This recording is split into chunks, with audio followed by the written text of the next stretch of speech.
There are days when your own mind feels like a battlefield. You wake up already tired, not from what's ahead, but from the storm that began long before dawn. Thoughts march in like soldiers. What if? Why did that happen? What's going to go wrong next? You try to silence them, but they don't obey. They argue, they shout, they replay scenes you thought you'd already survived. And somewhere between all those inner voices, you lose something precious. The only thing that ever really belongs to you, this present moment. You see, worry doesn't protect you. It never has. It doesn't prepare you. It paralyzes you. It doesn't make life safer. It only makes your heart smaller. The mind tells you it's being responsible, that thinking of every possible outcome is a way of being ready. But deep down, you know it's not readiness, it's fear wearing a mask of control. You try to predict the future to escape uncertainty. But in doing so, you stop living now. You stop breathing freely. You stop seeing clearly. What if the mind isn't your enemy? What if it's simply afraid of the unknown, afraid of loss, afraid of not being enough? Buddhist wisdom doesn't ask you to escape fear. It invites you to see it. Not as a monster to fight, but as a teacher to understand. The Buddha once said that enlightenment doesn't come from avoiding pain, but from observing it with clarity and compassion. In other words, freedom doesn't begin when the battle ends, it begins when you stop running from it. So pause for a moment. Close your eyes, take one slow breath, and notice what's happening inside you right now. Can you feel the tension in your shoulders? The quickness of your heartbeat? The flood of what ifs rushing through your chest? That is your mind trying to protect you, but it's also the part of you that's forgotten how to trust. In the teachings of the Buddha, this is called dukkha, the unease of being human. It's the quiet suffering that hides behind ambition, perfection, and control. It's what makes us grasp at tomorrow and mourn yesterday. And yet, within this unease lies the doorway to awakening. Because the moment you dare to look directly at your fear, not from judgment, but from awareness, something extraordinary happens. The monster starts to lose its shape. The noise begins to soften. And underneath the chaos, you find something steady, your breath, your body, your presence. That's where true peace begins, not in changing your life to eliminate uncertainty, but in learning to stand calmly in the middle of it. Here at Dharma Veins, we explore this intersection, where ancient Buddhist wisdom meets the modern mind. We look at fear, attachment, love, loss, and healing not as ideas from distant temples, but as living practices that breathe in our daily struggles.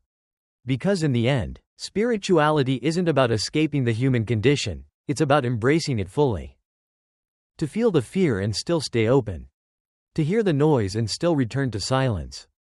To walk through the battlefield of the mind, not with armor, but with awareness. So if you've ever felt like your thoughts are too loud, your heart too restless, or your worries too heavy, you're not alone.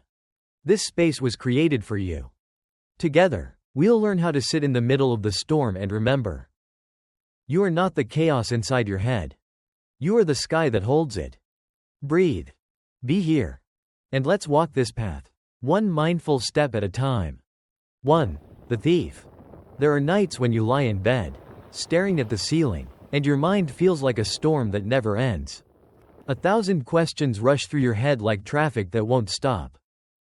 What if it all falls apart? What if they leave? What if I fail? Nothing has actually happened, yet you already feel exhausted. That's how worry works. It's not loud. It doesn't knock on your door. It slips quietly into your chest and steals your peace while the world outside still looks calm. Buddhist wisdom calls it the thief of the present moment. Because worry robs you twice, once in your imagination, and once in real life. Before anything unfolds, your mind paints disaster. Before any goodbye, your heart already breaks. You bleed from wounds that haven't even been inflicted. The Buddha compared this to being struck by 2 arrows. The first arrow is life, it hurts. Yes, but it's real. The second arrow is the one we shoot ourselves, our overthinking, our fear, our resistance. And that second arrow causes more suffering than the first ever could. Worry tricks you into believing it's useful, that if you keep replaying the scene, maybe you can control the ending. But thinking harder never makes life safer. It just drains the life you already have. You end up rehearsing tragedies that will never happen. And you miss the quiet, sacred details that are happening right now. The hum of your breath, the warmth of your blanket, the fact that you're still here. When I first began studying Buddhist psychology decades ago, this truth hit me like lightning. The mind can't tell the difference between what's vividly imagined and what's actually happening. That's why a single thought, what if everything goes wrong, can trigger the same flood of stress hormones as real danger. You start to sweat, your heart races, your chest tightens. You're not living, you're rehearsing survival. And that rehearsal never ends until awareness steps in. So here's a practice I often share with my students and clients. When worry begins to whisper, stop. Place a hand on your heart and ask, is this happening right now? Or is this just a story my mind is telling? That single question is like turning on a light in a dark room. You catch the thief red-handed. And suddenly, the monster under the bed becomes what it always was, just a shadow of your own imagination. Mindfulness doesn't mean you'll never feel fear again. It means you stop confusing fear with fact. You stop letting your mind drag you into places your body has never been. You start returning, again and again, to what's real. This breath, this moment, this heartbeat. The more you practice that return, the less power worry has. It becomes background noise instead of the narrator of your life. And something beautiful begins to happen. Peace stops being a rare visitor and starts becoming your default state. So remember, worry is clever. It dresses up like care. But love doesn't sound like panic. And wisdom doesn't sound like fear. Real care happens in calm presence, not in frantic control. And when you finally catch the thief in action, you realize it was never protecting you, it was only keeping you from living. The next time you feel that familiar rush of, what if? Don't fight it. Smile gently, take a breath, and whisper to yourself, thank you, mind, for trying to keep me safe. But I'm safe now. Because in that moment of tenderness, the thief loses its grip. And what's left, quiet, warm, and alive, is the very peace it tried to steal. 2. Acceptance, letting go of the river.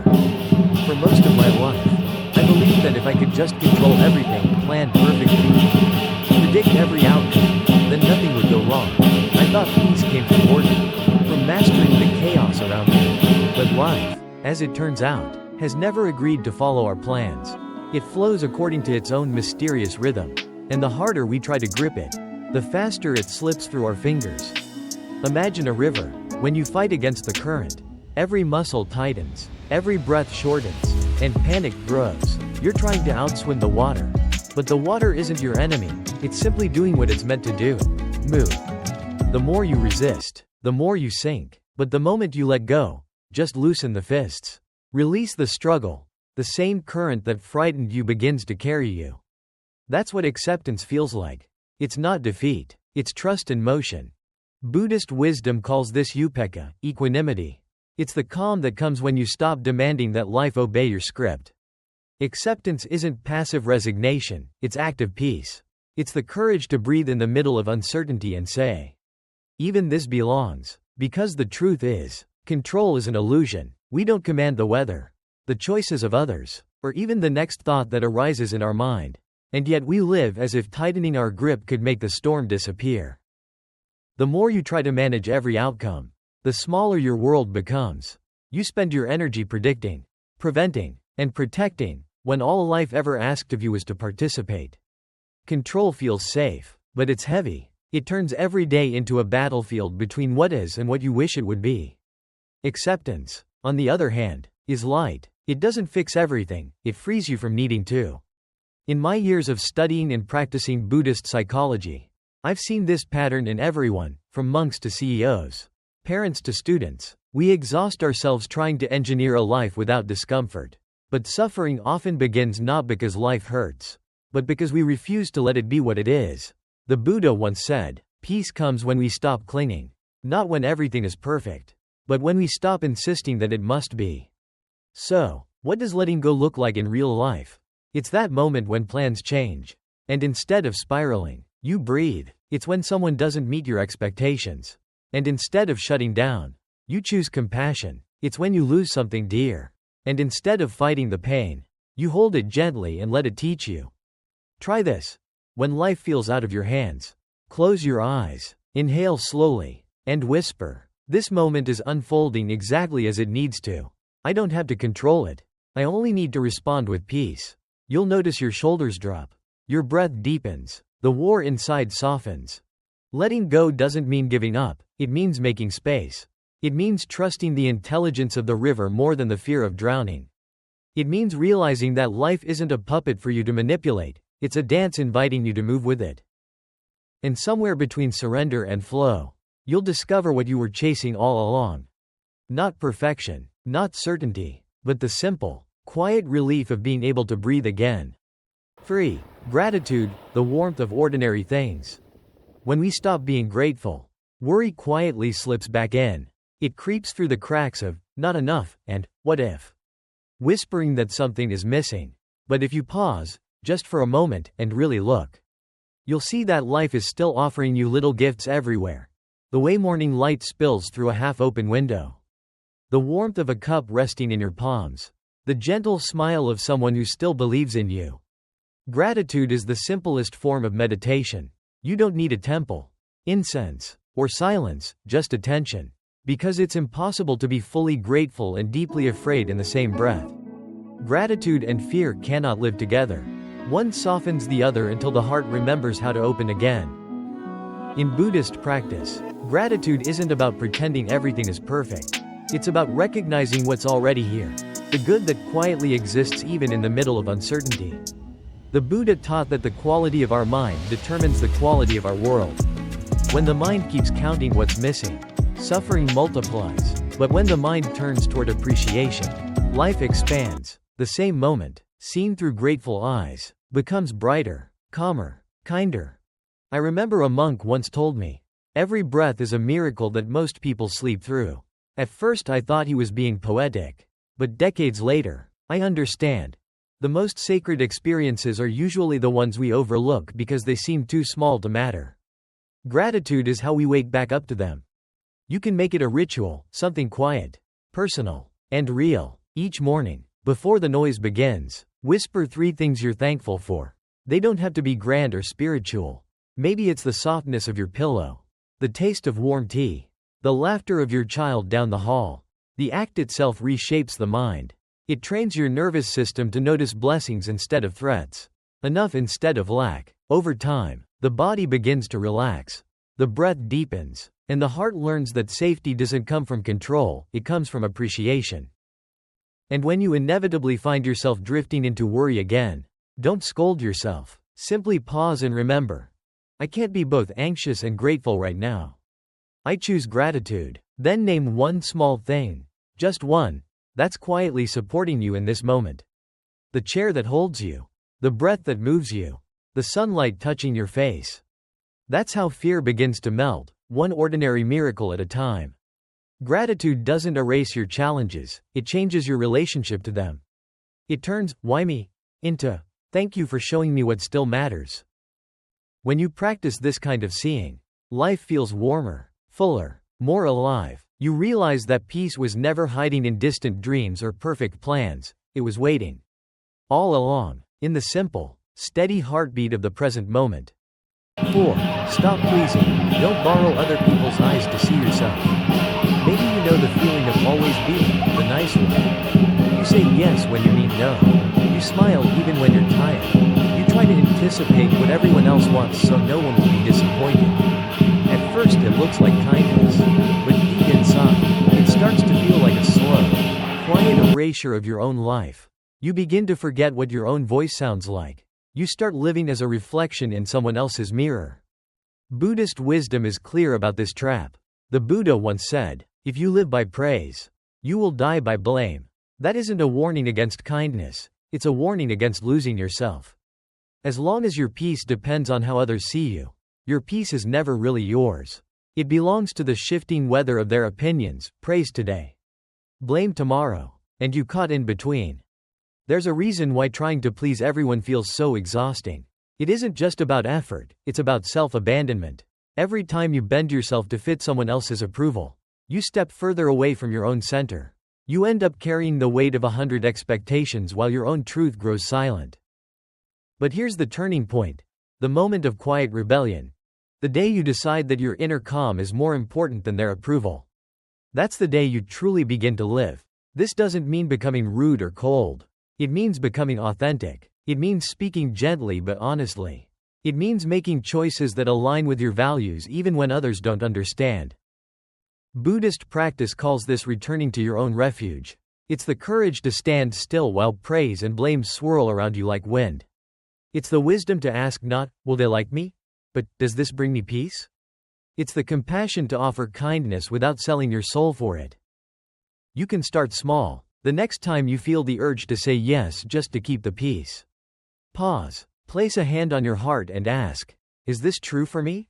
Give yourself permission to answer honestly. Even if it surprises people. You'll feel a subtle shift, the shoulders drop. The breath deepens. That's the weight of borrowed eyes sliding off of you.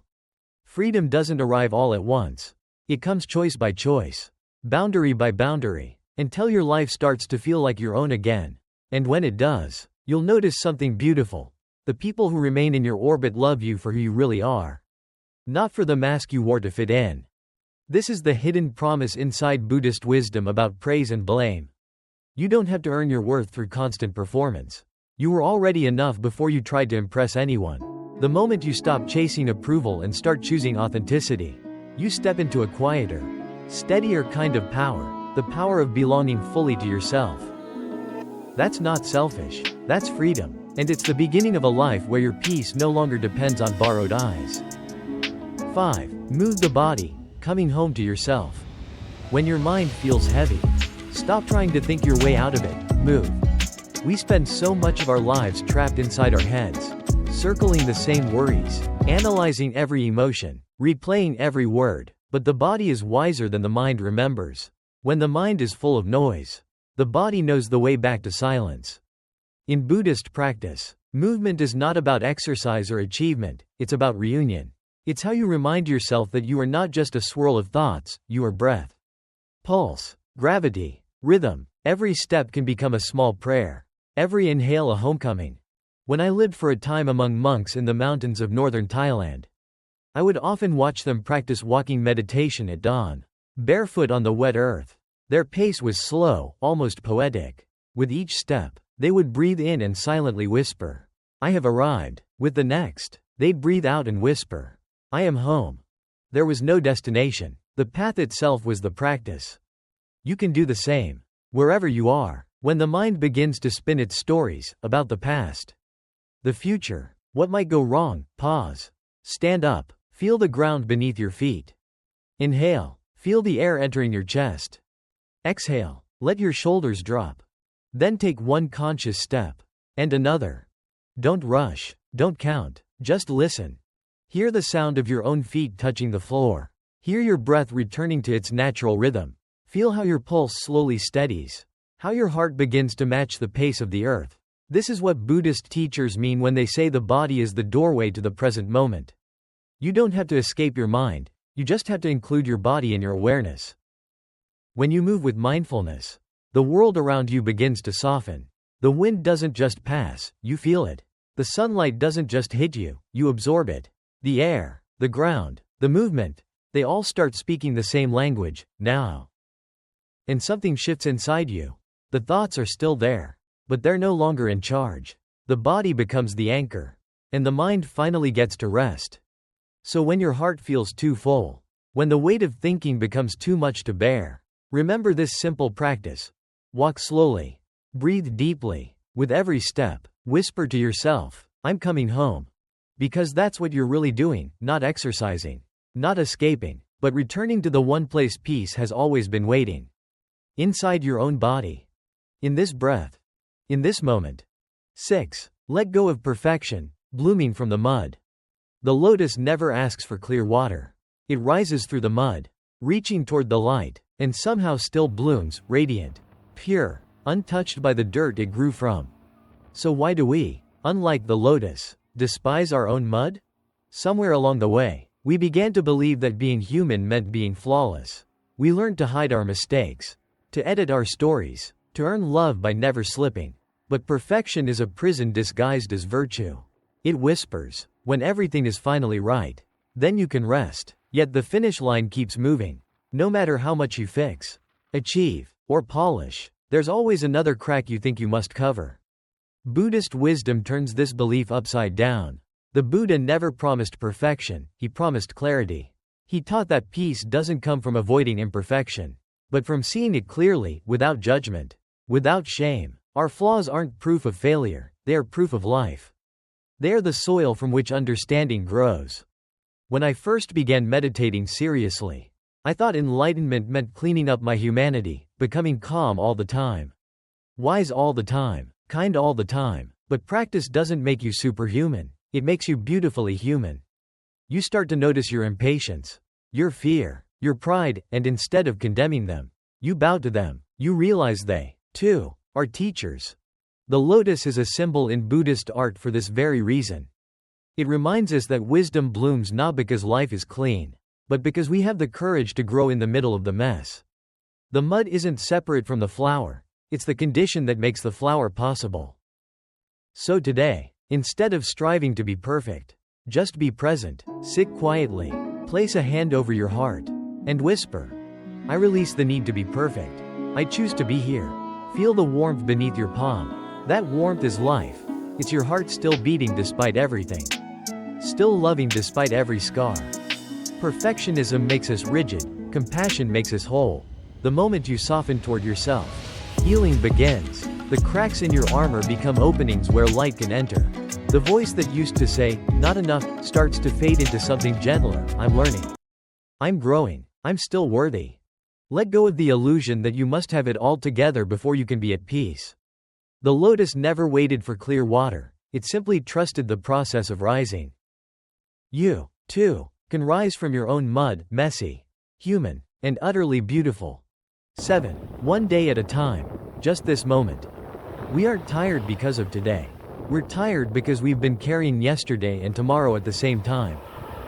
We drag the weight of old stories, what we should have done, what we could have said, and on top of that, we pile every imagined future we think we must control. No wonder we can't breathe. The mind stretches across time, but the heart can only live here, in this single moment. In Buddhism, this is called the art of present moment awareness. The Buddha taught that peace is not found by chasing the future or repairing the past, it's found by returning again and again to the now. Every breath, every step, every tiny act of attention is a doorway home. When life feels overwhelming, don't try to fix the whole story. Just tend to the sentence you're in. Take a slow breath, feel it enter your lungs, let it leave softly. That's life happening, not in theory, not in memory, but right here. Imagine walking through a forest.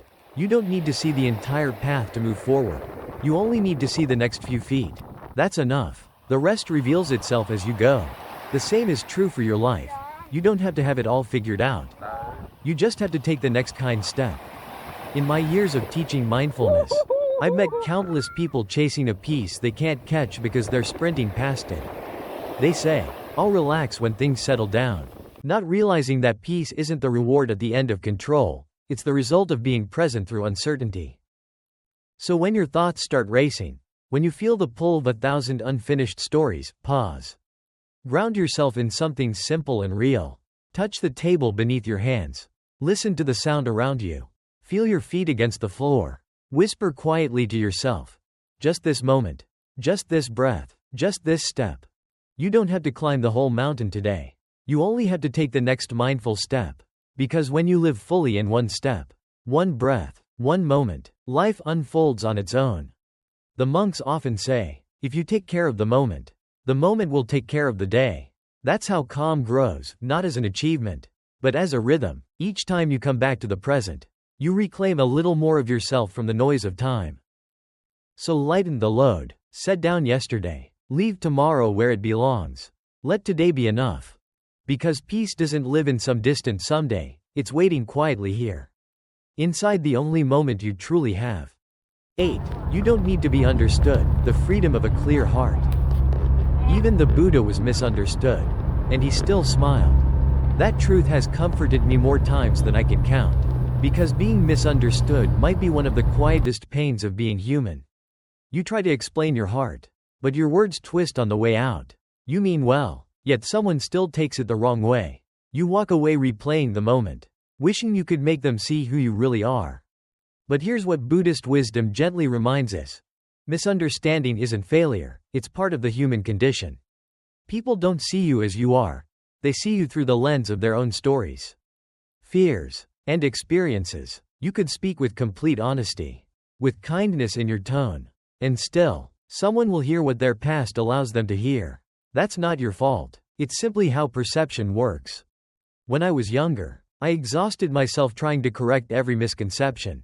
I wanted everyone to get me, to know that my silence didn't mean indifference, that my boundaries weren't rejection, that my choices came from sincerity, not rebellion. But the more I explained, the less peace I felt. I realized I wasn't trying to communicate anymore, I was begging for approval. And then one day, I read a teaching that pierced my heart. If even the Buddha was misjudged, who are we to demand universal understanding? That was the moment I began to breathe again. You don't need to be understood to live honestly.